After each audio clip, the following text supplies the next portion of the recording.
Hello friends, स्वागत है आप सभी का आकांक्षा एकेडमी में। फ्रेंड्स, आज बहुत दिनों बाद मुख्य सेविका का कोर्ट केस स्टे हटा है। सबसे अधिक यूपी 80 में कोई अभ्यर्थी परेशान थे तो वो मुख्य सेविका की बहनें थीं। उस पीड़ा को वही जानती हैं। 2021 की वैकेंसी थी, 2021 पेट से आई हुई थी वैकेंसी। एक साल बाद परीक्षा का आयोजन हुआ, सितंबर में जाकर परीक्षा का आयोजन हुआ। अब सितंबर आपका 2023 के बाद से फाइनल आंसर की आने के बाद कोर्ट केस कुछ संविदा भर्तियों की जो महिलाएं थी या फिर बहनें थी वो कोर्ट केस कर दी कि हमें 126 सीटों पे इन्हें नहीं देना चाहिए कि हमारी सीटें हैं। ऐसा कुछ उन्होंने केस किया। ठीक है, कोर्ट केस चलता रहा मगर डेट पे डेट मिलता रहा, सुनवाई नहीं हो पाती थी, बिल्कुल भी सुनवाई नहीं हो पाती थी। सारी बहनें जितनी भी मुख्य सेविका की थी, जो भाई इसमें सहयोग किए, सभी लोग अपना पूर्णतः प्रयास किए।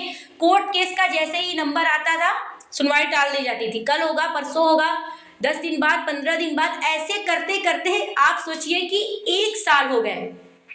11 महीने आज होने को है और बात कुछ भी नहीं था। सिंपल सा एक हियरिंग में ये कोर्ट केस सुलझ सकता था, बट वो हियरिंग ही नहीं हो रही थी।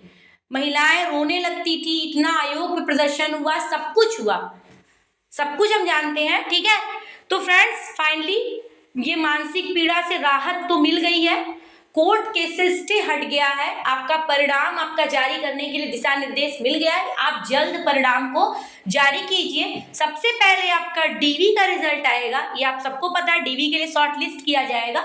डीवी में इसमें बहुत घालमेल है, एक्चुअली एलिजिबिलिटी की इसमें बहुत सारी दिक्कत है। बीएससी होम साइंस, 2 वर्षीय सोशोलॉजी या होम साइंस, बहुत सारा लोचा, क्योंकि नोटिफिकेशन लोग का ऐसा होता है कि स्पष्ट होता नहीं है।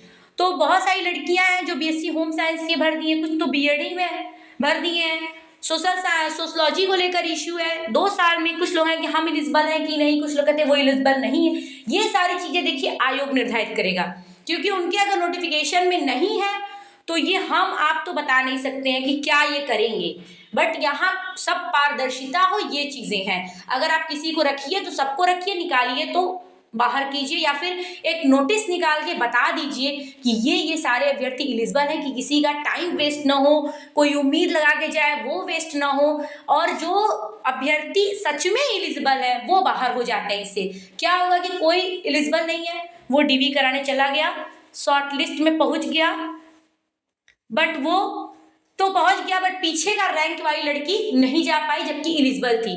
बाहर तो हो जाएंगे डीवी के, बट वो तो शॉर्ट लिस्ट नहीं हुई ना। जब वो डीवी ही नहीं कराएगी तो फाइनल रिजल्ट में कैसे उसका आएगा।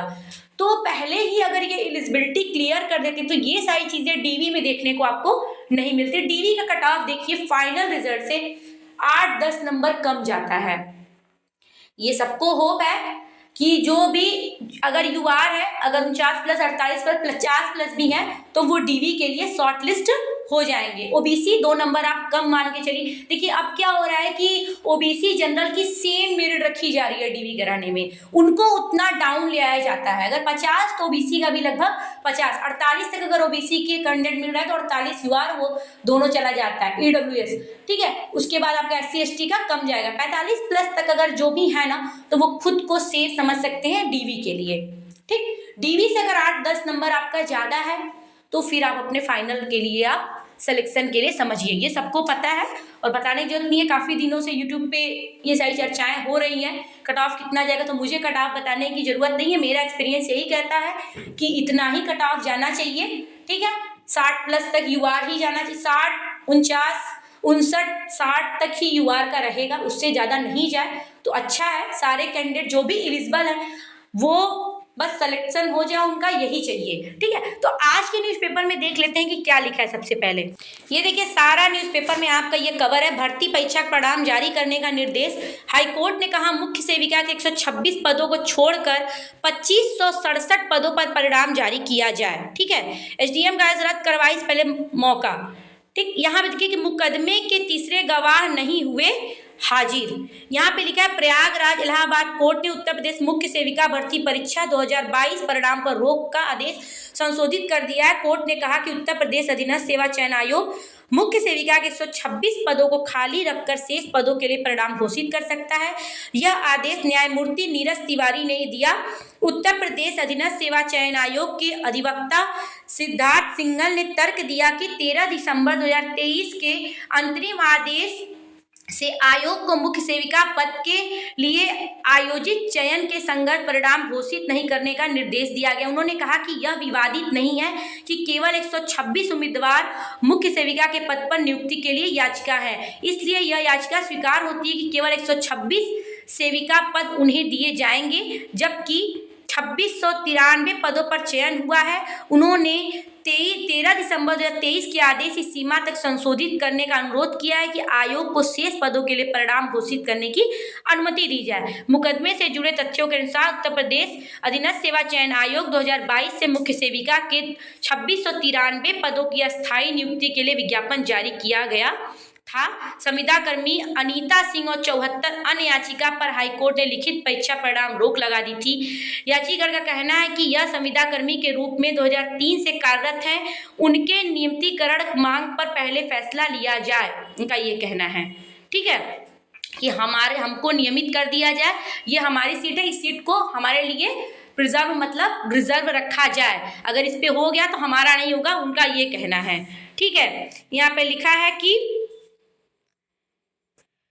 ठीक है फ्रेंड्स, जो भी है अब तो आपका ये हट गया। आप देखिए कि 2, 4, 10 दिन, एक हफ्ते में आपका डीवी रिजल्ट देखिए, रिजल्ट तो आपका बहुत पहले से तैयार है।